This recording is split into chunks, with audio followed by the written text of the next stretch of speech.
Good morning. It's great to have you here at the Tucson Church of Christ. I want to talk about 3 relationships that you need right now. Right now, with COVID, coming out of COVID, people scattering, and not only that, but just society trends, the trend towards church is kind of going in the opposite direction. And you might even be thinking, why do I need church? Why do I have to go to church? Why should I go to church? I can get my spiritual worship outside or taking a walk, or I can worship at home or do different things. Of course you can. I mean, that's what many people are doing, and gradually church attendance has been dropping. But along with that, there's been also an increase in loneliness, isolation, and mental health challenges. So I want to talk about 3 relationships that you need right now.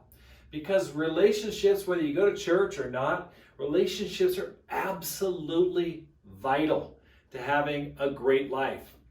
In fact, in Ecclesiastes chapter 4, verse 7, the smartest man in the world, King Solomon, said this: "Again I saw something meaningless under the sun. There was a man all alone. He had neither son nor brother. There was no end to his toil, yet his eyes were not content with his wealth. For whom am I toiling, he said, and why am I depriving myself of enjoyment? This too is meaningless, a miserable business." Solomon realized even if you get everything you want, just like he did, if you don't have relationships, if you're alone, life is miserable. Life is empty. I remember before I married my wife, Pam, I remember doing this lesson at a campus retreat. I was all fired up that I was in the ministry and I was excited about my job. And I went back to my tent because we were camping. And I just remember thinking, oh my gosh, there's no one here with me. I don't have a friend here to support me. And I realized I need that relationship. And we need those different types of relationships, whether it's a romantic relationship or a friendship. And I want to talk about 3 things. Number 1, you need someone to pick you up. You need someone to pick you up in your life. In Ecclesiastes chapter 4, verse 9, he goes on and he says, 2 are better than 1 because they have a good return for their labor. If either of them falls down, one can help the other up. But pity anyone who falls and has no one to help them up. Pity the one who falls and has no one to pick them up. I want to ask you, do you have someone to pick you up when you fall? Do you have anyone there for you when you're down? Do you have someone you can talk to who's actually going to listen to you rather than just go, Anyway, about me, it's tough to find people that can pick you up when you're down. You need someone who'll take the time to spend with you and be able to listen to you, to validate what's going on in your life and your mind, and all the more in this current environment. I think about a good friend I had in college. His name was Jeff. And Jeff is actually the guy who wrote the song Hallelujah. If you've ever heard that song, 202, if you've been around a while, you've definitely heard that song, especially in our church, one of my favorites. But I remember I was going through such a tough time. I really was struggling in my faith. I thought about leaving. And I think he was getting worried because one day he came to me, he goes, "How you doing?" I said, "Oh, I'm not doing too good." He goes, "Well, I want to let you know I fasted for you today." And I'm like, what? I mean, I didn't ask him to, but I mean, he's probably 20, 21 at the time.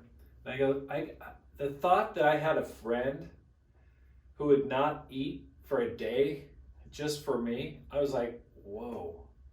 Now that's a friend who'll pick you up. And I remember shortly after that took our relationship to a totally different level. I was so impacted. And one night I got a phone call from Jeff, and he goes, "Hey," of course his landline, there's no cell phones back then. He goes, "Hey, are you at home?" I said, "Yeah." He goes, "I got in a car accident." And I rushed over there, and he was coming home from a date. He'd fallen asleep at the wheel and ran straight into a huge elm tree in Berkeley. And just ran his Volvo straight into it. And just, you could just see it. Here's the tree, and the front of the car is like that. So I took him to the ER, and stayed up there until like 3 or 4 in the morning. And finally, I'm like, what's going on back there? And so I snuck back into the hospital, and there was Jeff sleeping on a bed. They hadn't done anything with him. They just let him sleep. So I'd been out there worried for like 3 or 4 hours. Here's Jeff 4 hours later, just sleeping and enjoying himself. I'm like, Jeff, wake up. He was fine, but I'll tell you what, he appreciated the fact that I could be there to pick him up, take him to the hospital when he was down. Do you have someone like that? Do you have someone who's there for you? Someone who'll listen to you? Someone who's there to support you? We need those kind of friends now more than ever. I think about John Lusk. He was a great friend to me and still is. And we would just go out and spend time together when I was a younger Christian man. I just appreciated that time. You need good friends. Now I want to talk to some of you guys, because some of you are so isolated. I bet you couldn't name a single person who would be there for you if you really fell down. You just don't have it. And I go, man, you need someone. The Bible says this: pity anyone who falls and has no one to pick you up. Man, you need that type of a relationship. Number 2, second relationship you need: someone to sharpen you. Someone to sharpen you. In Proverbs chapter 27, verse 17, this is the ER version, it says, as one piece of iron sharpens another, so friends keep each other sharp. The old NIV says, as iron sharpens iron, so when one man sharpens another. But I like this version. As one piece of iron sharpens another, so friends keep each other sharp. Do you have someone who can bring out the best in you to keep you sharp? It's so easy to get dull spiritually during this time, isn't it? It's like so much is going on. It's easy to get just totally brought into the world where you are not sharp. You are not at your best. You are not peaking out. And that's where friends can really be there to help out, to talk to you. You can compare, how are you doing? You're learning from what they're doing. You go, oh, I could do that too. It helps. You know, sometimes we call it discipling relationships. Sometimes it's just a spiritual friend. That's all you need. Someone who can offer you advice, someone who you can talk to and say, hey, I'm wrestling with a situation, or hey, my marriage is not really doing that great. I need some help. What would you say? And that person can sharpen you. You need that type of relationship right now in your life. Not only someone's going to listen to you, but someone's going to make you a better man or a better woman. Do you have someone keeping you sharp? For some of us, we've really pulled back. Let's just be honest. We don't want to let anyone know what's really happening in our lives. And so we're hidden. We're not sharp, and we know it. Listen, the way you get sharp is by pulling relationships into your life. You need that. Of course, you need God, but God works through people, and you need those kind of friendships that can help you. Number 3, third type of relationship you need: someone to make you stronger. In Ecclesiastes chapter 4, verse 11, also, if 2 lie down together, they will keep warm. But how can one keep warm alone? Though one may be overpowered, 2 can defend themselves. A cord of 3 strands is not quickly broken. He says here, if 2 lie down together, that's good. If one may be overpowered, but 2 can defend themselves. And a cord of 3 strands is not quickly broken. We've been separated for a while in our church, and maybe you have too, wherever you're watching this from. But no matter how strong we think we are on our own, we need multiple relationships in our lives. And it's so tempting to think, I don't need anybody, I'm good. Those are the people that really start to struggle, that start to pull away not only from God, but from relationships. And guess what? You are an easy target to get knocked down, to lose your marriage, lose your job, just fall into depression. I mean, you're such an easy target. That's why you need relationships to make you stronger, multiple relationships. It's like old Aesop's fable about the bundle of sticks. A certain father had a family of sons who were forever quarreling among themselves.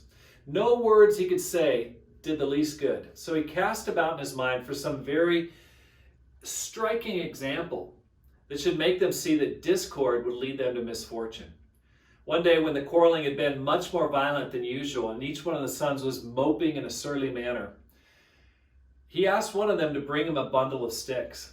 Then handing the bundle to each of his sons in turn, he told them to try to break it.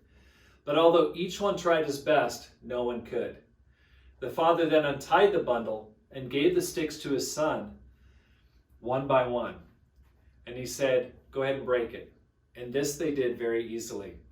"My son," said the father, "you don't see how certain it is that if you agree with each other and help each other, it'll be impossible for your enemies to injure you. But if you're divided among yourselves, you'll be no stronger than a single stick in that bundle." Do you have relationships around you that strengthen you? If you're by yourself, you're just easy to break.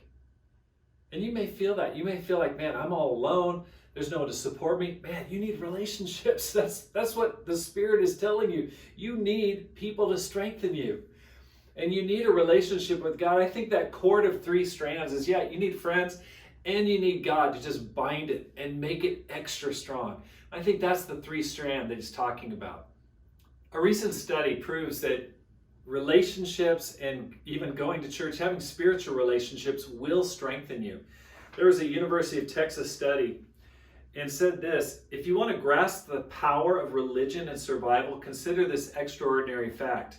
People who go to church regularly live around 7 years longer than people who don't. That's right, 7 years. More precisely, if you go to church once a week, your average is 6.6 years. If you worship at church more than once a week, your edge increases to 7.6 years, a bonus of 1 additional year. It's well known that factors like gender and race influence how long people live, but who knew that religious attendance makes a significant difference too? Man, having relationships that strengthen you will literally extend your life. It's proven. I mean, it's just evident, and there's so many reasons why.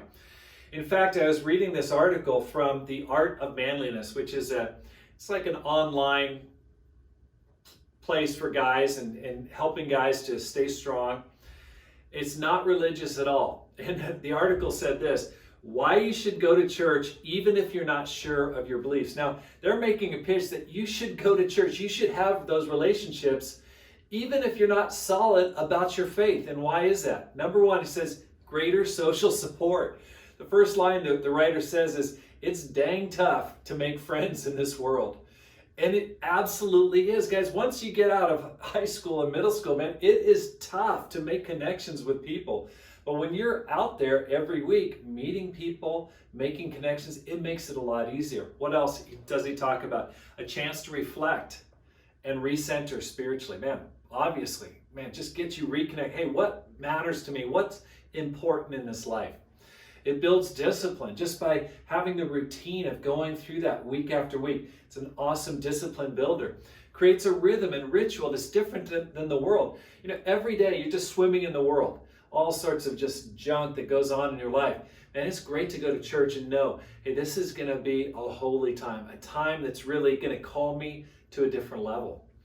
Stronger marriage. According to a study on the effect of religious service attendance on relationship quality, couples who attend church together are more likely to be happy than couples who don't. Why does church attendance make a difference? Because going to church reinforces a couple's shared values, lends the relationship a higher purpose, and establishes a tradition in which the pair spend time together. It makes sense. You go to church together and all of a sudden you're spending that time together going, we believe this together. We share this together. And it's a ritual and a strengthening tool in your relationship. It develops successful, well-rounded kids. Communal singing. When do you sing together? I mean, do you sit at home and have some friends over and go, hey, let's sing some songs? It doesn't happen very often, but man, when you sing together, it's powerful. I mean, you think about all the amazing gospel singers from the past. Aretha Franklin, people like that. You know where they got their start? They got their start singing in church. It's powerful. There was a woman who joined our church in Japan when we lived there for 10 years. And she had an amazing voice, and she would sing every Sunday. She started to perform. She was really shy. She's like, oh no, I don't think so. She started to sing more and more. She became a major singer, a backing singer in Japan for one of the top acts in Japan. Why?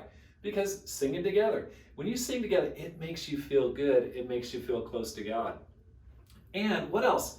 In this article, it just talks about you connect with people from different walks of life. Hey, in this racially polarized world in which we live in, it's so easy to remain in your little bubble. And you hang out with people that are like you, whether it's financially or class or race or background, and you don't cross those lines. In fact, Martin Luther King Jr. said this. He once called the 11 a.m. on Sunday morning, the most segregated hour in the week, in the nation. And close to 90% of churches in America today still remain pretty homogenous. That's what's so amazing about our church. I was talking to an African-American church leader recently on my podcast, and he just shared that statistic that 93% of whites go to a whites-only church, 96% of blacks go to a black-only church. But our family of churches is very integrated. He's like, that's what we got to really promote. We've got a church where there's a lot of diversity. And when you come to church, guess what? You're bucking the trend. You are literally, by walking in the door, saying, hey, I'm not just going to be around people that are like me. And also, there are churches that are just all certainly middle class or upper class or lower class. Listen, we got a church of millionaires, and we got people that are just living paycheck to paycheck. That's powerful. And that's a way to just not worry, oh, am I racist or not? Listen, go to church and be around people that are not like you. That's a great way to practice your diversity. It contributes to greater free thinking. Okay, you're hearing the world's version all through for 6 days. Why don't you hear what God has to say on the seventh day? It lessens bitter partisanship. Man, there's so much political problems these days, but in church, guess what? We've got Democrats, we've got Republicans, we've got people like, woo, all sorts of different people, but guess what? We're all under God. Okay, what matters is we're part of God's kingdom, not this worldly kingdom. And it creates opportunities for service. Hey, where can you find that? Except in the kingdom of God. This is the kind of relationship you need that's going to strengthen you just all around. And sometimes we just don't realize how powerful it is to have a spiritual relationship. You need it, I need it. So how are your relationships? Do you have someone to pick you up? Do you have someone to sharpen you? Do you have someone to strengthen you? If not, here's my challenge for you. Come back next week and make church a habit. Make it a habit. Number 2, build a relationship with God. Build that third strand into your life that binds it all together and helps you to connect with people. Number 3, be a friend to someone else this week. Maybe people aren't being friends to you, but all you have to do is reach out. Serve somebody, call somebody, be a friend, help somebody out, make a difference in someone's life. Let's build those relationships and walk with one another. Thank you.